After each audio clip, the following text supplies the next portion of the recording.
আসন্ন জাতীয় নির্বাচনের সময় ঘনিয়ে আসার সঙ্গে সঙ্গে দেশে অস্থিরতা ছড়াতে তৎপর কার্যক্রম নিষিদ্ধ থাকা আওয়ামী লীগের নেতাকর্মীরা যুক্তরাষ্ট্র চায় বাংলাদেশের শাসন ক্ষমতায় জামাত ইসলামী আসুক। বহু দশক ধরে তাদের এই চাওয়া। বাংলাদেশের রাষ্ট্র ক্ষমতায় কেন জামাতকে চায় তার 5টি কারণও উল্লেখ করেছেন বাংলাদেশ নিয়ে কাজ করা মার্কিন এক কূটনীতিক। রাজনীতির মধ্যে সরকার দল এবং যারা বিরোধী দলে থাকে তাদের মধ্যে একটা জিনিস আছে, ডায়লগটা হচ্ছে তুমি চলো ডালে ডালে আর আমি চলি পাতায় পাতায়। বিষয়টা কিন্তু আমার কাছে মনে হয় যে অনেকটা এরকমই, যে ভারত বাংলাদেশ দুই সেনাপ্রধানের বৈঠক, ডোভালের নেতৃত্বে ওয়াকারকে ফোনে বার্তা হাসিনা। বাংলাদেশ সেনাপ্রধান জেনারেল ওয়াকার উজ্জামান মালয়েশিয়ায় গিয়েছিলেন। সেখানে শুরু হয়েছে ভারত প্রশান্ত মহাসাগরীয় আলোচনা। সুপ্রিয় দর্শক, আসসালামু আলাইকুম রহমতুল্লাহ। আশা করি সবাই ভালো হবে, সুস্থ আছেন। স্বাগতম জানাচ্ছি আমাদের আরো একটি নতুন ভিডিওতে।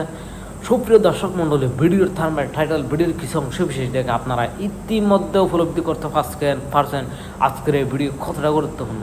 সুপ্রিয় দর্শক, বর্তমান রাজনীতি আলোচনার প্রেক্ষাপটে বেশ কয়েকটি গুরুত্বপূর্ণ ভিডিও এবং সমালোচিত কিছু ভিডিও নিয়ে আজকের এই ভিডিও আমরা সাজিয়েছি।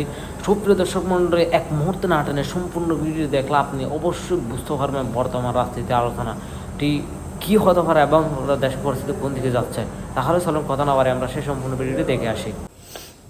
রাজনীতির মধ্যে সরকার দল এবং যারা বিরোধী দলে থাকে তাদের মধ্যে একটা জিনিস আছে, ডায়লগটা হচ্ছে তুমি চলো ডালে ডালে আর আমি চলি পাতায় পাতায়। বিষয়টা কিন্তু আমার কাছে মনে হয় যে অনেকটা এরকমই, যে আওয়ামী লীগ যখন ক্ষমতায় ছিল ঠিক সেম দৃশ্যপট ছিল বিরোধী দলকে আপনার সাইজ করার জন্য। বিশেষ করে জামাত ইসলাম ছিল প্রধান টার্গেট, আর বিএনপিও অনেক জায়গায় কি বলা হচ্ছে এরকম ঝামেলায় পড়ছে।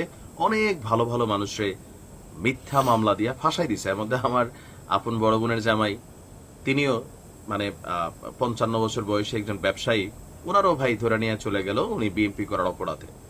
সারা জীবনে কোনো ওনার বিরুদ্ধে মামলা টামলা কিচ্ছু নেই, তুলে নিয়ে গেল কেন? বিএনপি করে এই অপরাধে। তো তার মানে এই ঘটনাগুলো এখন কিন্তু আবার আওয়ামী লীগের বেলায় ঘটছে। ঘটনাগুলো নতুন না, কিন্তু দৃশ্যপট বদলাইছে।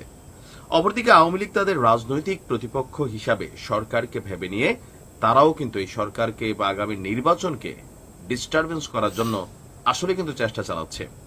এখন গণমাধ্যমের মধ্যে প্রতিদিনই নিউজ আসে, তো এই নিউজগুলোর আবার আমরা ধরেন যখন যেই সরকার ক্ষমতায় থাকে গণমাধ্যম সেই সরকারেরই সাপোর্টিং এ নিউজ করে। আমরা যারা হয়তো অনলাইনে কথা বলি আমাদের দায়বদ্ধতার জায়গাটা একটু ভিন্ন, আমরা মোটামুটি কথা বলতে পারি।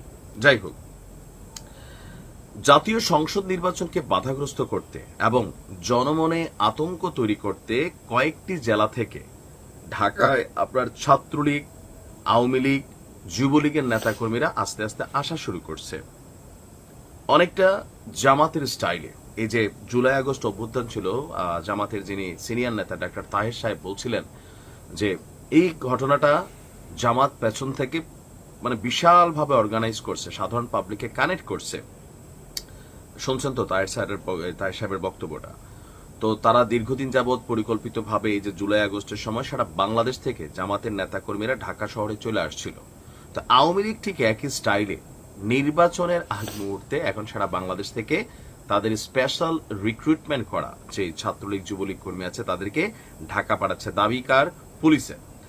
আর ঢাকাতে বিভিন্ন জায়গায় যে ঝটিকা মিছিল হঠাৎ করে বৃদ্ধি পেয়েছে বা সাইজ বড় হচ্ছে, পুলিশ বলছে যে এটা ঢাকায় বসবাসকারী কোন রকম নেতাকর্মী না, এগুলো সারা বাংলাদেশ থেকে ঢাকামুখী আসতেছে। তো এদের কাউকে কাউকে টাকার বিনিময়ে মিছিলে পাঠানো হচ্ছে। গতকালকে একদিনে প্রায় 244 জন আওয়ামী লীগের নেতাকর্মীকে গ্রেপ্তার করেছে পুলিশ। গতকালকে আপনার শেরে বাংলা, তারপর হচ্ছে তেজগাঁও, বনানী, উত্তরা সহ বিভিন্ন এলাকা থেকে তাদেরকে গ্রেপ্তার করা হয়।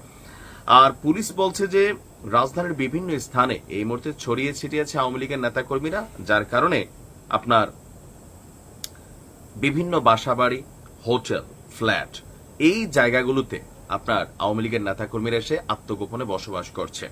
আর তাদের তথ্যই সরকার বা পুলিশের পক্ষ থেকে চাওয়া হয়েছে যে যারা এই তথ্য দিবে তাদের কি বলা হয় যে ধরেন পরিচিতি বা তাদের পরিচয় গোপন রাখা হবে।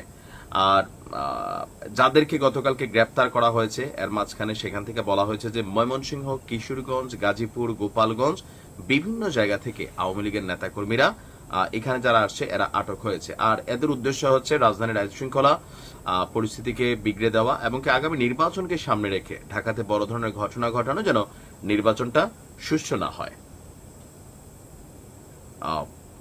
আমার কাছে যেটা মনে হচ্ছে যে বাংলাদেশের রাজনীতি কখনোই ভালো হবে না। এটা এই দেশের একটা ট্রেন্ড। সরকারে যেই থাকে বিপরীত দলকে রাষ্ট্রবিরোধী কর্মকাণ্ড, দেশদ্রোহী, দেশবিরোধী, কখনো পাকিস্তানের রাজাকার, কখনো হচ্ছে ভারতের দালাল, পশ্চিমাদের এজেন্ট, এই শব্দগুলার প্রকৃত মিনিংস আমজনতার কাছে হারাই গেছে। মনে হচ্ছে যে আওয়ামী লীগ এত বছর ক্ষমতায় ছিল তারাই এখন মনে করতেছে দেশ বেচা দিচ্ছে, আবার যখন আওয়ামী লীগ ছিল এই বিএনপি জামাত মনে করতেছে দেশ বেচা দিচ্ছে।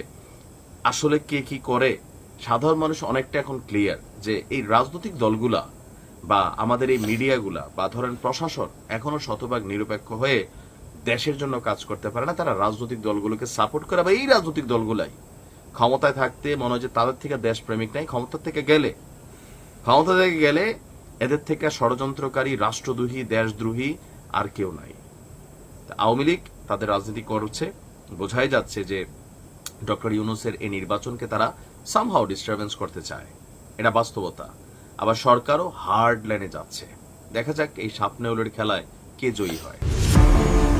যুক্তরাষ্ট্র চায় বাংলাদেশের শাসন ক্ষমতায় জামাত ইসলামী আসুক। বহু দশক ধরে তাদের এই চাওয়া। বাংলাদেশের রাষ্ট্র ক্ষমতায় কেন জামাতকে চায় তার 5টি কারণও উল্লেখ করেছেন বাংলাদেশ নিয়ে কাজ করা মার্কিন এক কূটনীতিক। কলকাতার সংবাদ মাধ্যম এই সময়ের এক প্রতিবেদনে এমন তথ্য উঠে আসে, তবে ওই মার্কিন কূটনীতিকের নাম প্রকাশ করেনি সংবাদ মাধ্যমটি। জামাত ইসলামী কেন এত প্রিয় এমন প্রশ্নে ওই মার্কিন কূটনীতিক বলেন, 1, তাদের নেতারা উচ্চশিক্ষিত, বাণিজ্যিকভাবে অত্যন্ত সফল। 2, তাদের আচরণ খুবই ভদ্র সভ্য, কথা বলা যায় তাদের সঙ্গে। 3, তারা ফেলে আসা ইতিহাসের কোনো একটি সময় ভিন্ন পদক্ষেপের কারণে বাংলাদেশের শাসক দলের হাতে নির্যাতনের শিকার ও মানবাধিকার বঞ্চিত। 4, জামাত গণতান্ত্রিক ব্যবস্থায় বিশ্বাস করে। এবং 5, ইসলামী শক্তি হলেও জামাত তালিবানের মতো পিছিয়ে পড়া নয়, বরং প্রগতিশীলী বলা যায়। মার্কিন ওই কূটনীতিক আরো বলেন যে দেশের 80 থেকে 85% মানুষ মুসলমান, সেখানে জামাত যদি সরকারে আসে ক্ষতি কি? তারা শৃঙ্খলাবদ্ধ, তাদের উচিত একবার সুযোগ পাওয়া, ফেল করলে মানুষ সরিয়ে দেবেন। সবুজ আলম। ভারত বাংলাদেশ দুই সেনা প্রধানের বৈঠক, ডোভালের নেতৃত্বে ওয়াকারকে ফোনে বার্তা হাসিনা। বাংলাদেশ সেনা প্রধান জেনারেল ওয়াকার উজ্জামান মালয়েশিয়ায় গিয়েছিলেন। সেখানে শুরু হয়েছে ভারত প্রশান্ত মহাসাগরীয় আলোচনা। সেখানে ভারতের সেনা প্রধান জেনারেল উপেন্দ্র দ্বিবেদীও গিয়েছেন। সেখানে ওয়াকারের সঙ্গে জেনারেল দ্বিবেদী বৈঠক করেন।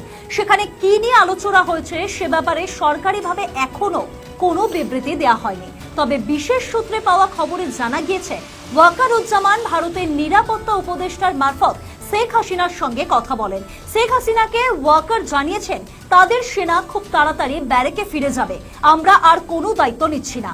গোপালগঞ্জের ঘটনার প্রেক্ষিতে বাংলাদেশ সেনা বিতর্কের মুখে পড়েছে। আমরা আর নতুন করে কোনো কিছুর ভাগিদার হতে চাইছি না। আর আইন শৃঙ্খলা পরিস্থিতি নিয়ন্ত্রণে রাখা সেনার কাজ নয়, সেনার দায়িত্বের মধ্যে পড়ে না। আমরা 14 মাস মাঠে ছিলাম, আর আমরা রাস্তায়